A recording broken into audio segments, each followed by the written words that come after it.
আল্লাহর হাবিব বলেন দাখালাল জান্নাতা রাজুলুন ফি যুবাব। শুনতেছেন আমার কথা? আল্লাহর হাবিব বলেন দাখালাল জান্নাতা রাজুলুন ফি যুবাব সামিরা, একজন ব্যক্তি সামান্য একটা মাছিকে কেন্দ্র করে জান্নাতে প্রবেশ করে। ওয়া দাখালান নারা রাজুলুন ফি যুবাব, আবার অন্য আরেক ব্যক্তি সামান্য একটা মাছিকে কেন্দ্র করে জাহান্নামী হয়ে যায়। এই কথা শুনে সাহাবায়ে কেরাম বললেন, এই কথা শুনে সাহাবায়ে কেরাম বললেন ওয়া কাইফা যালিকা ইয়া রাসূলুল্লাহ, ইয়া আল্লাহর রাসূল, সামান্য মাছিকে কেন্দ্র করে মানুষ আবার জান্নাতে জাহান্নামী হয়, এটা কিভাবে? আল্লাহর হাবিব তখন বললেন মাররা রাজুলানি আলা কওমিন লাহুম সানাম, দুইজন ব্যক্তি একটা কওমের উপর দিয়ে হেঁটে যাচ্ছিল। লাহুম সানাম, ওই কওমের লোকেরা তারা মূর্তি পূজা করত।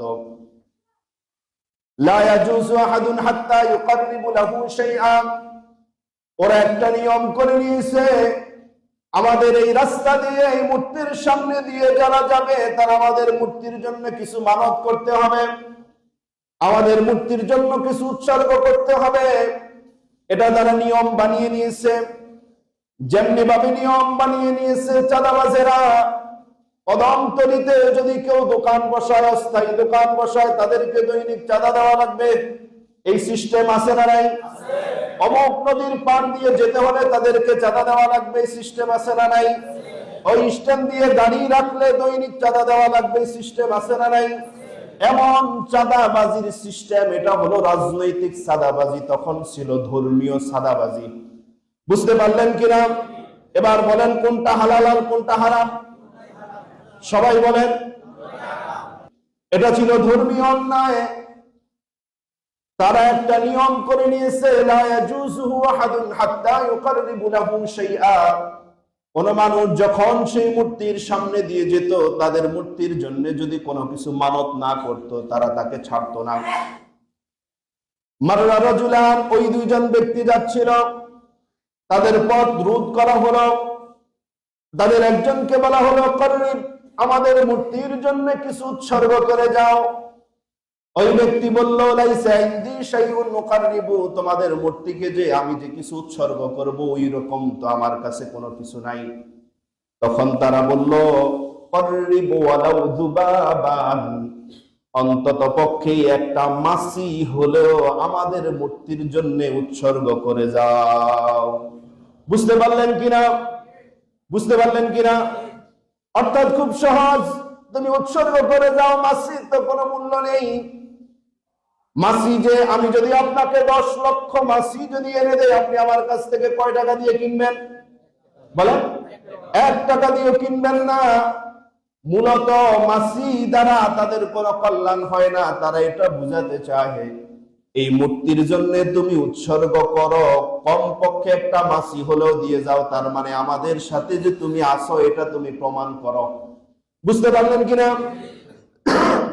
আমাদের সাথে যে তুমি আসো, এই শিরকের সাথে যে তুমি প্রত্যক্ষ না পরোক্ষ ভাবে যে তুমি আমাদেরকে সাপোর্ট দিচ্ছ, এটা তুমি প্রমাণ করো। ফাকাররাবাদু বাবান, এই কথা বলার পরে সে একটা মাছি উৎসর্গ করে দিল। ফাখাল্লু সাবিলাহু, ওই লোকগুলি তার পথটাকে ছেড়ে দিল। তাকে বলা হয়েছে এবার তুমি চলে যাও। আল্লাহর হাবিব বলেন ফাদাখালান নার, সামান্য এই মাছিকে উৎসর্গ করার কারণে, ওই মূর্তির কাছে উৎসর্গ করার কারণে এই ব্যক্তি জাহান্নামী হয়ে গেছে। নাউযুবিল্লাহ। অথচ আমরা উৎসর্গ করি, ওই লোক সামান্য একটা মাছিকে উৎসর্গ করে যদি জাহান্নামী হয়ে যায়। এদেশের মাজারগুলিতে গরু দেয় কারা?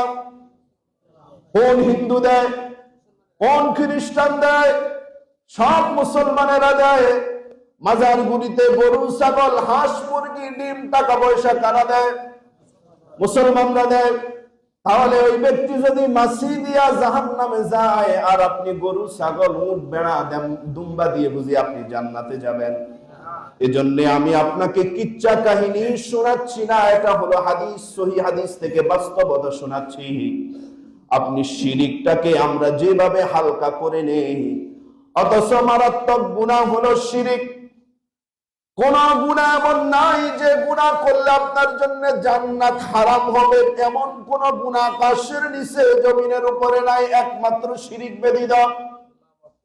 আল্লাহ তাআলা সূরাতুল মাইদার ৭৩ নং আয়াতের মধ্যে বলেন, ইন্নাহু মান ইউশরিক বিল্লাহ, যে ব্যক্তি আল্লাহ তাআলার সাথে শিরিক করবে, আল্লাহ তাআলা ফাকাদ হারামাল্লাহু আলাইহিল জান্নাহ, আল্লাহ তাআলা তার জন্য জান্নাত হারাম করে দেন।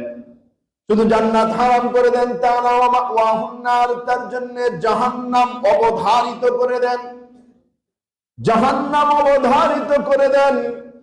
সূরা লুকমানের মধ্যে আল্লাহ তাআলা বলেন, ইন্নাশ শিরকা লাযুলমুন আযীম, শিরিক হলো মস্ত বড় গুনাহ, মস্ত বড় জুলুম।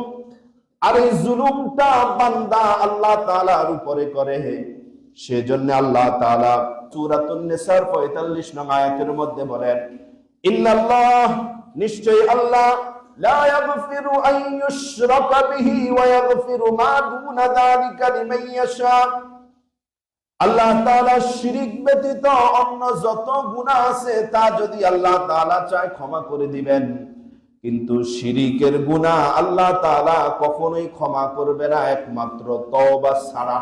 একমাত্র কি? তওবা ছাড়া। তওবা করেছি, আর জীবনে করব না। এই মুহূর্তে আমি যখন আপনাকে কথা বলি, আপনি যখন শুনলেন, এখন থেকে যদি আপনি সিদ্ধান্ত নেন, আল্লাহ এতদিন তো আমি জানতাম না, বুঝতাম না, জীবনে কত টাকা যে আমরা মাজারের মধ্যে দিয়েছি, এমন মানুষ কি আমাদের এই মসজিদে নাই? বহু আছে। গোলাপশার দরবারে, গোলাপশার মাজারে টাকা দেয় কারা?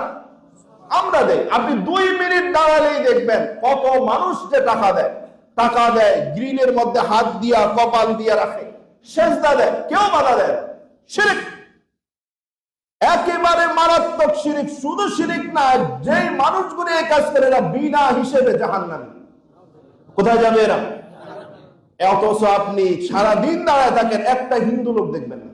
যদিও গোলাপশার মাজারের মধ্যে সবাই টাকা দেয়, হিন্দুও দেয়, মুসলমানরাও দেয়, ঠিক না? এটা সম্পূর্ণ শিরিক। কোন মাজারের মধ্যে দান বাক্স, মাজারকে যদি টাকা দেওয়া যদি জায়েজ হতো, মুহাম্মদুর রাসূলুল্লাহ সাল্লাল্লাহু আলাইহি সাল্লামের কবরের পাশে দান বাক্স থাকতো কিনা? সাহাবায়ে কেরামের কবরের পাশে দান বাক্স থাকতো কিনা? হাদিস শরীফের মধ্যে বলা হয়েছে, আলী, যেখানেই তুমি উঁচু কবর দেখবা সব ভেঙে চুরমার করে দাও, ভেঙে চুরমার করে দাও।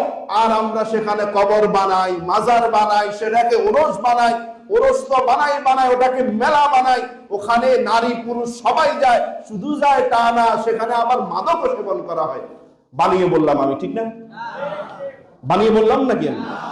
তাহলে ওই একটা হারাম কাজের সূচনা যেখানে শুরু হবে, সেখানে অসংখ্য হারাম কাজ এসে জড়ো হয়ে যাবে, ঠিক কিনা? এটা হয় কিনা? এটা এরপর আল্লাহর হাবিব বললেন, ওয়াকালুল্লাহ খান, বাকি ওই ব্যক্তিকে তারা বলল, কারিব, তুমিও কিছু দাও। ওই ব্যক্তি বলল, মা কুনতু কারিবু শাইআন দুনাল্লাহি আযজা ওয়া জাল্লা, একমাত্র আল্লাহ তাআলা ব্যতীত কারো সন্তুষ্টির জন্য আমি জীবনে কোনো কিছু কাউকে উৎসর্গ করি না এবং করব না। সুবহানাল্লাহ। ইমানি জবাব, ইমানি জজবা। সে বলল, একমাত্র মা কুনতু কারিবু শাইআন দুনাল্লাহি আযজা ওয়া জাল্লা, আমি আমার জীবনে কখনো আল্লাহ তাআলার সন্তুষ্ট ব্যতীত অন্য কাউকে সন্তুষ্ট করার জন্য কখনো আমি চাঁদাবাজি, চাঁদা দিও না, দিব না। এক কথার উপর সে ব্যক্তি স্টেরাস। এই কথা যখন সে বলল, পদারাবু, তারা ধরে তাকে মারা শুরু করে দিল। মারতেছে, মার খাচ্ছে, কিন্তু রাজি হচ্ছে না। মার খেতে খেতে রক্তাক্ত হয়ে গেছে, কিন্তু রাজি হচ্ছে না। ওই যে বললাম হাদিসের মধ্যে, মুআয লা তুশরিক বিল্লাহি শাইআ, আল্লাহ তাআলার সাথে শরীক করো না। ওয়া ইন কুতিলতা, যদি তোমাকে হত্যা করা হয় মুআয তারপরও না। ফাদারাবু উনকাহু, মেরে রক্তাক্ত করে দিয়েছে। একটা জিনিস উৎসর্গ করা না, উৎসর্গ করব না। যখন দেখে যে না যতই মারে ওই ব্যক্তি তো উৎসর্গ করতে রাজি হয় না, অনুকহু, তখন তার গর্দানটাকে তার দেহ থেকে আলাদা করে দেওয়া হয়। নাউজুবিল্লাহ। সামান্য বিষয়, কিন্তু সামান্য বিষয়, অথচ তার সামনে, এই লোকের সামনে একজনে একটা মাছি দিয়ে সহি সালেমে সোজা রাস্তা দিয়ে হেঁটে চলে গেছে। এই কি বলতে পারতো না যে ঠিক আছে এত মাইল না খেয়ে একটা মাছি দিয়ে দিই, ওকে যদি ছেড়ে দিত, ওকে যেহেতু ছেড়ে দেওয়া হয়েছে, এও যদি মার খেয়ে যদি ভয়ে যদি বলতো যে আমি তাহলে একটা মাছি দিয়ে দিলাম, আমাকেও ছেড়ে দেওয়া হোক, এই ব্যক্তি ওই সালাকিটা করতে পারতেন না? পারতেন কিনা? উনি মনে হয় সালাক ছিল না। আমরা তো মেলা সালাক, কি আমরা খুব সালাক। আমরা আবার এমনটুকু দলিল আছে, উদুউ ইলা সাবি ওয়াল হিকমাহ, আমরা এটাকে হিকমত বলি। কুফরি কখনো হিকমত হয় না, শিরক কখনো হিকমত হয় না, জালেমের সাথে সম্পৃক্ত করা, নিজেকে সম্পৃক্ত করে না, ওটা কখনো হিকমত হয় না। হক, আল হাক্কু ইউনজি ওয়ালাউ কানা মুররুন, হক তিতা, এটা স্পষ্ট। হক কি স্পষ্ট, এটা তিতা, জীবন চলে যাবে, জীবন চলে যাবে। এই জন্যই আল্লাহর হাবিব সাল্লাল্লাহু আলাইহি ওয়াসাল্লাম বলেছেন, জিহাদের ওয়াজ যখন করেছি, মান জাহাদা বিয়াদি ফাহুয়া মুমিন, অন্যায় দেখেছেন হাত দিয়ে বাধা দিবেন আপনি মুমিন, অন্যায় দেখেছেন মুখ দিয়ে বাধা দিবেন আপনি মুমিন, অন্যায় দেখেছেন আপনি অন্তর দিয়ে ঘৃণা করবেন আপনি মুমিন।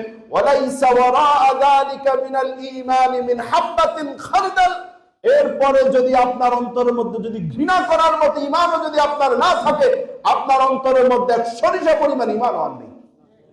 আমি বলি নাই, বলেছেন মুহাম্মাদুর রাসূলুল্লাহ সাল্লাল্লাহু আলাইহি সাল্লাম, মুসলিম শরীফে 73 নং হাদিস। সেহেতু আমি আপনার কান সুখ করার জন্য বা আমি আপনাকে সুশ্রী দেওয়ার জন্য বলি তা না। আপনি নিজে অন্যায় করেন না, কিন্তু অন্যায় যারা করে তাদের সাথে আপনার সম্পর্ক, আপনার আমার সম্পর্ক আছে না নাই? সত্যি করে বলেন, আপনার আমার সম্পর্ক তাদের সাথে আছে না নাই? ওরা যদি এত অন্যায় করার পর আপনি ওদের সাথে থাকেন, কিছু করেন না, শুধু অন্যায়টাকে আপনি অন্যায় মনে করেন না, বিশ্বাস করেন আপনি যদি জান্নাতি হন, মুহাম্মদ সাল্লাল্লাহু আলাইহি সাল্লামের কথা বক্তব্য মিথ্যা হয়ে যাবে। সেহেতু এই বিষয়গুলিতে সতর্ক হবেন। সামান্য বিষয়, কিন্তু এটা সামান্য, এটা আপনাকে ধ্বংস করে দিবে। তাহলে বলেন, জীবনে আর কোনোদিন শিরিক করবেন? বলেন, জীবনে আর কোনোদিন শিরিক করবেন? ক্বালা রাসূলুল্লাহ সাল্লাল্লাহু আলাইহি ওয়াসাল্লাম, আল্লাহর হাবিব বলেন, ইযা সাআলতা ফাসআলিল্লাহ, তোমার যদি কোনো বিষয় যদি তোমার চাওয়ার প্রয়োজন হয়, ফাসআলিল্লাহ, তাহলে আল্লাহ তাআলার কাছে চাও। মানুষ আল্লাহ তাআলার কাছে যা চায়, দুনিয়ার কোন মানুষ আপনার অন্তরের খবর, আপনার যে বিপদের মধ্যে আছেন, কেউ যদি নাও জানে, একজন কিন্তু জানে, তিনি কে? আল্লাহ। আল্লাহ তাআলা জানেন, ইন্নাল্লাহা আলিমুম বিযাতিস সুদূর, আল্লাহর মধ্যে আছে ইন্নাল্লাহা সামিউম বাসীর, আল্লাহ তাআলা সব জানে। আপনি যা কল্পনা করেন, আপনার বন্ধু, আপনার স্ত্রী জানে না, কিন্তু আল্লাহ তাআলা জানেন। এই ঈমান যদি আপনার অন্তরের মধ্যে থাকে, আপনি সমস্যার মধ্যে পড়ে আছেন, আল্লাহ তাআলার কাছে চান, আল্লাহ তাআলা আপনাকে সমস্যা থেকে বাঁচায়া দিবেন। সুবহানাল্লাহ। তাহলে জীবনে আর কোনোদিন শিরিক করব আমরা? আল্লাহ তাআলা হেফাজত করুক, প্রত্যেক বলি আমিন।